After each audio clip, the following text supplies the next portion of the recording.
ये अश्वनी कुमार का। लेकिन उसके बाद फिर लगभग 2-3 हजार वर्षों तक ये सुना सुना सा हो गया। अश्वनी कुमार के पद्धति पर आने वाले जो थोड़े बहुत जो लोग थे वो ट्रीटमेंट आदि करते रहे। लेकिन ठीक उनके 3000 वर्षों के बाद इस धरा पर एक महापुरुष जन्म लिए, जिनके विषय में आप लोगों ने नाम सुना होगा, महाराज धन्वंतरी। कहते हैं कहने के लिए, क्योंकि अमूल्य चीजों को रत्न ही कहा जाता है। आज भी आपके देश में जब कोई अमूल्य धरोहर हो तो उसे भारत रत्न का अवार्ड देते हैं, यानी कि यह भारत का रत्न है।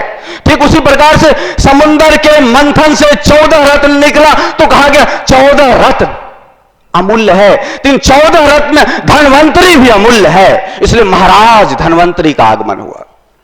बहुत बड़ा अनुसंधान किया, बहुत बड़ा खोज किया, पूरा वैज्ञानिक एक चमत्कार सा हो गया। इस पूर्वी सभ्यता में ऋषि मुनियों में एक लहर सा आ गया। एक बात तो हो गई, अब कोई भी रोगी नहीं होगा, अब सब निरोगी हो जाएगा। इसलिए आज वैद्य जी जब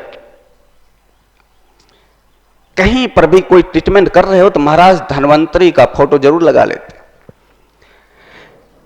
लेकिन यह दुर्भाग्य है कि परंपरा तो चला पर उनकी लेखनी मौजूद नहीं है कि महाराज धन्वंतरी किस पद्धति से किसका ट्रीटमेंट करते थे। पर कुछ शब्द कहीं कहीं आयुर्वेद संहिता आदि में कहीं कहीं महाराज धन्वंतरी के विषय में आता है, और पुराण के किसी नागदेव आदि से उनका संवाद आता है, वहां कुछ कुछ आता है।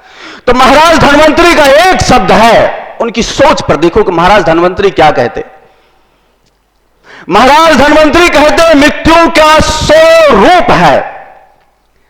जब भी कोई व्यक्ति मरता है तो 100 तरीका से मरता है, यानी कि महाराज धन्वंतरी कहते हैं मरने का 100 प्रकार है।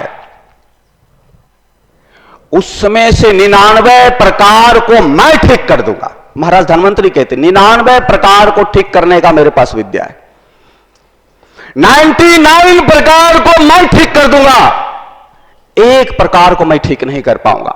तो मृत्यु के 100 प्रकार हैं। महाराज धन्वंतरी कहते हैं मृत्यु के 100 प्रकार हैं, मृत्यु के 100 प्रकार में से 99 को मैं इसलिए ठीक कर दूंगा क्योंकि ये सब अकाल मृत्यु मरते हैं, और एक जो काल का मृत्यु मरता है मैं उसे नहीं बचा पाऊंगा।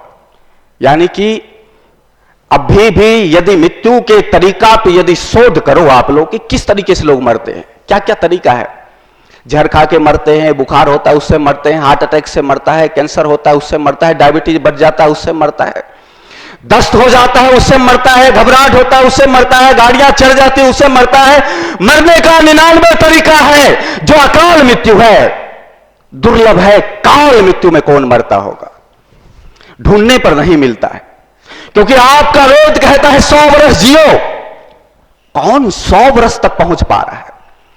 100 वर्ष का मतलब है संपूर्ण स्वस्थता, हम निरोगी होके मरे, 100 वर्ष ऐसा जिए जैसे तंदुरुस्त हो। लेकिन 50-60 के बाद तो फिर तो सब कुछ हिल डोल सा जाता है। तो फिर 100 से पहले मरे तो वो तो फिर निसंदेह अकाल मृत्यु है, यानी काल का बुलावा नहीं है, यानी भगवान का बुलावा नहीं। एक मृत्यु जो भगवान का बुलावा, जो भगवान का देन है, उसको धन्वंतरी नहीं बचा सकते। तो 99 जो मर रहा है उसको मैं बचा लूंगा। किस तरीके से बचाओगे, विद्या सारे लुप्त हो गए। पर एक बार जब गौर से उनकी तस्वीर को देखो तो कहते हैं उनकी तस्वीर में एक हाथ में सोने के पात्र में अमृत का कलश है। बड़ा गजब है, सोने के पात्र में अमृत का कलश लुप्त हो गया। कभी कभी कहा जाता है ये देवी देवताओं को सीधा पूजने के लिए चले जाते हैं। अरे हर वस्तु जितना भी डिजाइन किया गया है, पत्र से लेकर पुष्प तक, शंख से लेकर चक्र तक, एक ज्ञान का प्रतीक है। था नहीं, लिखा नहीं जा सकता था, फिर करे तो करे क्या, लिख नहीं सकते थे। गुरु ज्ञान को कहते थे, शिष्य सुनता था, यदि नहीं समझ में आता था तो चित्र बना देते थे। और आज भी कहावत है, एक तस्वीर 1000 शब्द को बयां करती है। आज भी कहावत है, एक तस्वीर हजार शब्द को, यानी कोई तस्वीर को देखो तो ज्ञान का खजाना है वो तस्वीर। तो शब्द लुप्त हो गया महाराज धन्वंतरी का, पर एक चीजें जो है, अमृत का कलश बड़ा अद्भुत है। अमृत का कलश, अमृत का कलश क्या? अमृत का कलश सोने के पात्र में अमृत है। यहां देखो, सोने के पात्र में अमृत है, गोल्ड, सोने के पात्र में अमृत है। बस यही ज्ञान सब कुछ देकर गया कि सोने के पात्र में अमृत है। सोना अमूल्य चीज है। पूरे दुनिया में सबसे बड़ा परेशानी, और खास करके कोरोना काल में भी सबसे बड़ा प्रॉब्लम हुआ कफ के रोग से। 3 प्रकार के शरीर में रोग होता है, वात, कफ और पित्त। एक जो कफ है, श्वास का अटक जाना, श्वास का अलझ जाना, फेफड़ा का फूल जाना, फेफड़ा का बराबर कार्य ना करना, खांसते रहना, दम घुटना, श्वास लेने में तकलीफ होना, पूरी रात खो खो खो खो करके कफ को फेंकते रहना, अमूल्य चीज। सोना को कहा गया गर्म धातु, और गर्म धातु में जो वस्तु रख दिया जाए उसके दिव्यता से दिव्यवान हो जाता है, वो अमृत बन जाता है। इसलिए राजा महाराजा सोने के पात्र में भोजन करते, कभी कफ के रोग से कभी नहीं मरे। इसलिए एक प्रयोग करके देख लो, जिसे कफ का रोग हो उस सोने के पात्र में भोजन बनाए, सोने के पात्र में खाए, सोने के चम्मच से खाए। लेकिन गजब चीज है, जिसे कफ का रोग हो वो सोने के पात्र का इस्तेमाल करना चालू कर दे।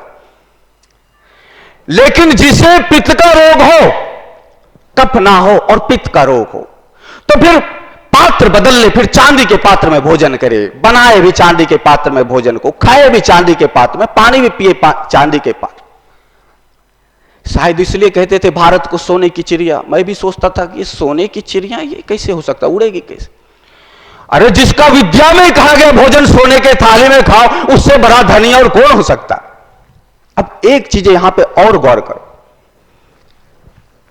ये ऋषियों ने ऐसा परंपरा चलाया कि दीपावली के धनतेरस के दिन कहा गया सोना को खरीद कर लेकर आया जाए, गोल्ड को खरीदारी कहा गया। एक गरीब आदमी भी पूरी साल मेहनत कर ले, पर उस दिन सोने का कोई भी वस्तु खरीद ले। सोने का मतलब क्या? सोने का मतलब दर्शन, सोना का मतलब प्रदर्शन नहीं, दर्शन। वह ज्ञान है सोना, प्रदर्शन नहीं। लगाए इधर 5 तोला कपड़े के ऊपर डाले, सबको दिखा रहे, अरे देखो 6 तोला का है, 20 तोला का है। ऐसे सोना तभी काम करता है जो हमारे नंगा बदन पर रहे। यदि हार पहले सोने का, अंगूठी पहले सोने का, वो सोना हमारे बदन से चिपका हुआ रहे तो कफ दोष दूर करता है। लेकिन 2%, यदि सोना को पहनते हैं, शरीर में धारण करते हैं तो 2%, लेकिन उसी सोना के पात्र में जल तो पीते हैं तो 100%। दूसरा किसी भी ट्रीटमेंट की कोई जरूरत नहीं। ग्लास लेकर आए सोने का, हम धनतेरस के दिन लोटा खरीद लेंगे, उसमें पानी रखेंगे, पानी पिएंगे। कुछ नहीं कर सकते तो पानी तो पी सकते सोने के पात्र, कुछ नहीं कर सकते तो एक सोने का चम्मच तो ले सकते हैं, हम भोजन उसी में करेंगे। लेकिन भूल कर भी अल्युमिनियम के पात्र में भोजन नहीं करना चाहिए। बड़ा षड्यंत्र, बड़ा साजिश जैसा लगता है। अल्युमिनियम सीधा एंटीबॉडी है, बॉडी के लिए नुकसानदायक है। लेकिन देखो अमेरिका में आदि में जो यहां कुछ बैठे होंगे, अल्युमिनियम की पात्र का कहीं इस्तेमाल नहीं होता। जापान में जाओ, अल्युमिनियम के पात्र का कहीं इस्तेमाल नहीं होता। और भारत में घर घर अल्युमिनियम का पात्र का इस्तेमाल होता है। कुकर भी दे दिया, नहीं कुछ कर सकते कुकर में सीटी लगवाते रहो। और नहीं कुछ समझ में आए तो स्टील के पात्र में बना लो, ना दोष देता है ना मुक्त देता है, ना लाभ करता है ना हानि करता है। लेकिन अल्युमिनियम हर हालत में नुकसान करता है। आज भी जेल आदि को कैदियों को अल्युमिनियम के पात्र में दिया जाता है। यानी कि स्लो पॉइजन। इस आदमी को मारना है तो धीरे धीरे करके मारो, तरपा तरपा के मारो, बीमार करके मारो। अल्युमिनियम का पात्र विष है, पर कैसा षड्यंत्र की तरह घर घर अल्युमिनियम को पहुंचा दिया। तो इसलिए नहीं कुछ हो सके तो सोने के पात्र, नहीं कुछ हो सके यदि कप है तो सोने का पात्र, पित्त है तो चांदी का पात्र। और यदि पूरे साल नहीं खरीदारी कर सकते तो धनतेरस के दिन महाराज धनवंतरी को श्रद्धांजलि यही होगा। और महाराज धनवंतरी खुश हो रहोगे, हाँ मेरे ज्ञान के स्वरूप को इसने समझाया। ये अमृत का कलश, पानी पीकर देखो कभी, तब पता चलेगा कि ये क्या है। लेकिन उनकी सारी विद्या लुप्त सा हो गया। एक सोने का कलश है, कोई भी प्रयोग कर सकता है, और चांदी का कोई भी प्रयोग कर सकता है।